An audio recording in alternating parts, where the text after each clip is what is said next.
Estamos de volta com o Bahia no Ar, são 6h42 e a gente fala de futebol. No Vitória, a apresentação do zagueiro Vitor Ramos, que estava marcada para ontem à tarde, foi adiada. O rubro-negro fez o último treino antes da partida contra o Fluminense de Feira pelo Campeonato Baiano. Expectativa no Barradão. Repórteres à espera do mais novo reforço do rubro-negro, o zagueiro Vitor Ramos. Nós jornalistas esperamos, mas a apresentação de Vitor Ramos, que estava prevista, não foi realizada. A explicação do cancelamento veio do gestor de futebol do Vitória, Nilton Drummond. Ele disse que ainda existem pendências de documentação com o time belga, Standard de Luede, que tem o passe do atleta, e com o Vasco da Gama, onde ele atuou emprestado na temporada passada. Mas a torcida não deve se preocupar. A diretoria do Vitória garante que é apenas uma medida de precaução, tanto que Vitor Ramos já está na toca do Leão. E nesta terça-feira, o zagueiro revelado nas divisões de base do Vitória fez atividades físicas no campo, mas separado do restante da equipe, que treinou acompanhada do técnico Toninho Cerezo. O time, que ocupa a segunda posição do Campeonato Baiano, deve receber novos reforços nos próximos dias, além de Vitor Ramos. Falta jogadores importantes que não foi regularizado ainda, o Robson, o Marquinhos que tá voltando também, o Índio que está machucado, o Nino também, e com certeza quando voltar, tiver todo mundo à disposição, tem o Tartal, o Pedro Ken, o Rodrigo, acho que o grupo está forte, com certeza vamos ter um ano vitorioso. Mas enquanto não chegam os novos contratados, o time segue na competição. E como empatou na última partida contra o Fluminense de Feira de Santana nesta quarta-feira, precisa correr atrás do prejuízo. Ou melhor, eu diria, do lucro. Já no Fazendão, com pouco tempo para recuperar os atletas da maratona de jogos, o técnico Joel Santana fez um treino leve ontem. Foi o último antes da partida contra o Feirense. Depois de 2 vitórias consecutivas, o grupo se reuniu no campo para um bate-papo com o Papai Joel, que destacou a evolução do Bahia, mas também fez cobranças ao time. A mesma deficiência que nós mostramos no jogo lá foi do primeiro jogo que nós tivemos aqui. Nós tivemos condições de liquidar logo a partida e não liquidamos. O que é liquidar a partida? É você botar uma vantagem onde você joga o resto do jogo com tranquilidade. Véspera de jogo, coletivo armado, certo? Não desta vez. Joel comandou um treino leve, o que leva a crer que a equipe está definida para enfrentar o Feirense nesta quarta-feira em Pituaçu. A única mudança com relação à última rodada é a entrada de Felipe ou Lenine na vaga do volante Fael, suspenso com o 3º amarelo. O último leva vantagem, é o favorito do treinador. E para quem conhece pouco o garoto Lenine, que já fez história na divisão de base, ele mesmo se apresenta e garante que vai brigar pela posição de titular. Eu sou Vitor Lenine, né? Tenho 20 anos, nascido em Manaus, cheguei no Bahia em 2009 e eu venho procurando trabalhar, dando o meu máximo aí. Estou aguardando uma oportunidade de fazer algum tempo já. E se for amanhã a oportunidade, vou procurar aproveitar, fazer o meu melhor aí. O técnico Joel Santana ainda aguarda os reforços do atacante Ciro, que aprimora a parte física, assim como o meia Zé Roberto. Já Moraes está recuperado de dores na coxa, mas só volta a atuar na rodada do próximo domingo contra o Itabuna. A expectativa aqui no Fazendão é pela chegada do zagueiro e lateral esquerdo Gutierrez, que estava no Oriente Petroleiro da Bolívia. O jogador deve ser apresentado até esta quinta-feira. Motivação não vai faltar ao elenco do Bahia, que no final do treino recebeu a visita do cantor Tuca, tricolor apaixonado.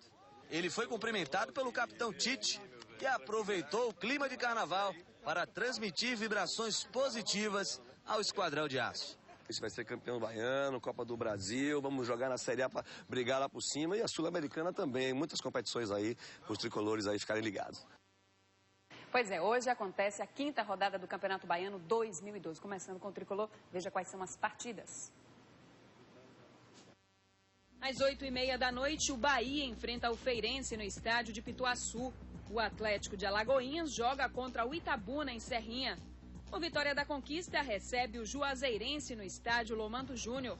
O Juazeiro vai tentar a primeira vitória no campeonato dentro de casa contra o Serrano no estádio Adalto Moraes. Já o Camaçari tenta quebrar a invencibilidade do líder Bahia de Feira no estádio Armando Oliveira. E às 10 horas da noite, o Fluminense de Feira entra em campo contra o Vitória, no estádio Joia da Princesa. E a hora de prestação de serviço aqui no Baiano, a você que procura um emprego ou quer mudar de trabalho, confira as vagas disponíveis no SIM, o Serviço Municipal de Intermediação de Mão de Obra.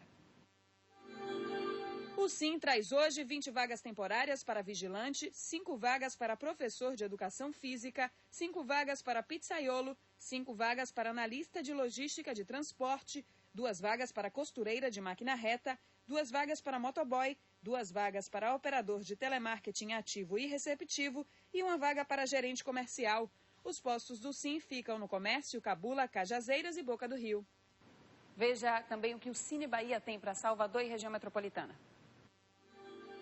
O Cine Bahia tem hoje 30 vagas para supervisor de telemarketing, 20 vagas para promotor de vendas, 15 vagas para analista de crédito, 10 vagas para auxiliar de limpeza hospitalar, 5 vagas para encarregado de carpintaria, 5 vagas para pedreiro de edificações, 5 vagas para técnico eletricista industrial e 3 vagas para mecânico de veículos.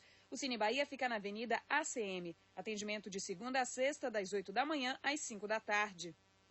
Pois é, confira todas as vagas disponíveis no itapuãonline.com. E olha só, os policiais militares da Bahia ameaçaram ontem fazer uma paralisação. Uma notícia que causou preocupação para os baianos e os PMs foram até a Assembleia Legislativa do Estado conversar com o presidente da casa. Veja o que aconteceu.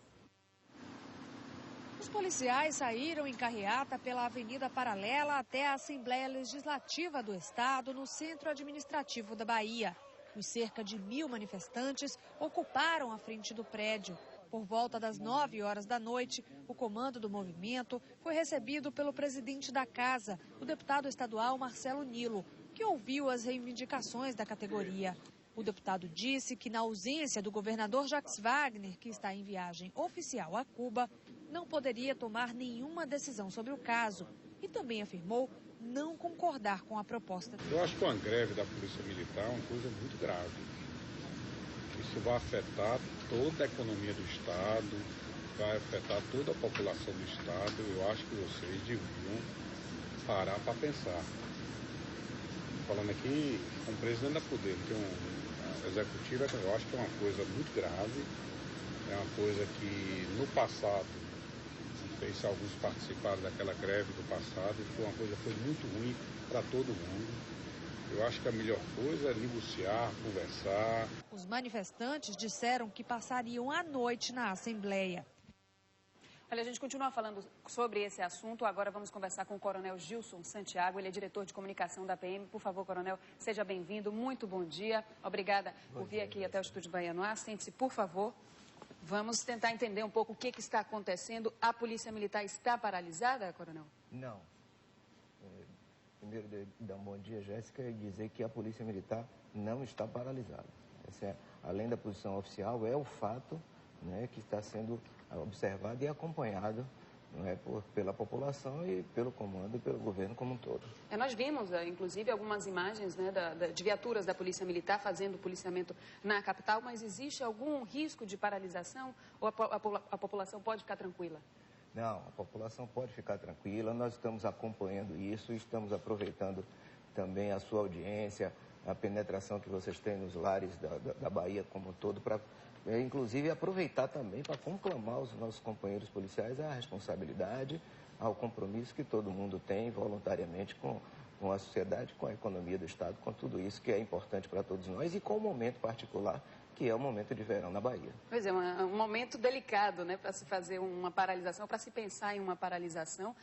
Houve algum diálogo antes? Ou os representantes dos policiais já tentaram conversar para chegar a algum consenso antes de tentar uma medida mais radical, como seria a paralisação? Essa notícia que nos chegou de hipótese de movimento paredista liderado por essa associação, para nós é motivo de surpresa, porque não se entende o atropelo e o ultrapassar de hipóteses, de momentos que seriam importantes do ponto de vista da negociação. Por outro lado, a PM tem conversado, né, com as associações legalmente constituídas. Nós formulamos, inclusive, já as propostas, encaminhando ao governo do Estado com relação a isso, quer dizer, representando todos os segmentos da PM. Então, nós não entendemos por que essa medida radical que foi tomada nesse momento. A informação que chegou para a gente é que existem 4 entidades que representam os policiais militares e que pelo menos 3 estão em conversa com o comando da Polícia Militar, com a Secretaria de Segurança Pública. Essa informação procede? Procede. Essas associações que nós falamos anteriormente são efetivamente as 3 que têm conversado conosco, que têm tratado dessa questão e que já se fechou, inclusive, um consenso em torno daquilo que é bom para a Polícia Militar e que, evidentemente, que vai ser objeto de análise do governo. Agora, então, coronel, o que está acontecendo? Por que, então, a gente viu essa manifestação ontem na cidade, né, e essa ameaça de paralisação? Para que as pessoas em casa entendam o que está acontecendo e se, de fato, existe um risco para elas. Olha, se nós formos considerar isso do ponto de vista setorial, eu continuo reafirmando aqui, em nome do comando da PM, que a população pode ficar tranquila que nós vamos continuar com o nosso trabalho. Né? E entendo também que isso é infelizmente natural, né? Alguns grupos ou pequenos grupos insatisfeitos com a própria condução do processo, mas que deveriam ter adotado uma postura racional no sentido de discutir isso em outro nível, não abruptamente conduzir a um processo de ruptura que não serve para ninguém. Muito ao contrário, só prejudica a sociedade, prejudica a instituição, prejudica a todos, enfim. Existe algum tipo de serviço que esteja paralisado em função desses pequenos grupos ou está tudo funcionando normalmente? Não. A estrutura, principalmente a estrutura operacional, que é isso que interessa, que é o objetivo principal da instituição, continua funcionando. Durante a noite nós estivemos acompanhando, inclusive, a madrugada inteira, e a escala do serviço de rádio patrulha, principalmente, que é o grosso do serviço noturno, esteve em sua atividade normal e nós temos certeza que isso vai continuar, porque, repito, as pessoas têm que botar a mão na consciência de que existem consequências também disso, não só do ponto de vista do prejuízo da vida da sociedade, mas também prejuízo de ordem legal, que isso também tem que ser observado. Houve alguma orientação, algum comunicado para esses policiais que continuam trabalhando nas ruas? Alguma comunicação oficial do comando da PM, olha, está mantido o trabalho? Houve sim, durante a madrugada ainda nós fizemos chegar a todos os policiais, por todos os meios possíveis, inclusive pelas mídias, a mensagem do comandante no sentido de conclamar, de chamar atenção para os compromissos e para a responsabilidade e também para as consequências, as implicações de ordem legal que uma situação como essa tem naturalmente e que vai descambar em outras atuações, em outras providências que deverão ser tomadas. Então, a Polícia Militar garante que está tudo normal, que a população não precisa se preocupar, que não há motivo para alarme? Não há motivo para alarme e a gente agradece a vocês da mídia que estão abrindo esse canal de conversa para que a gente possa mostrar à sociedade o nosso empenho, a nossa preocupação e a responsabilidade que cada policial tem, que essa preocupação não deve ser exclusiva do comandante da Polícia Militar, mas de todos os policiais que representam efetivamente a segurança e a paz dentro do nosso Estado. Perfeitamente. Muito obrigada, coronel, por sua participação e pelos esclarecimentos. Um bom trabalho para o senhor. Bom dia. Bom dia. Pois é, isso que o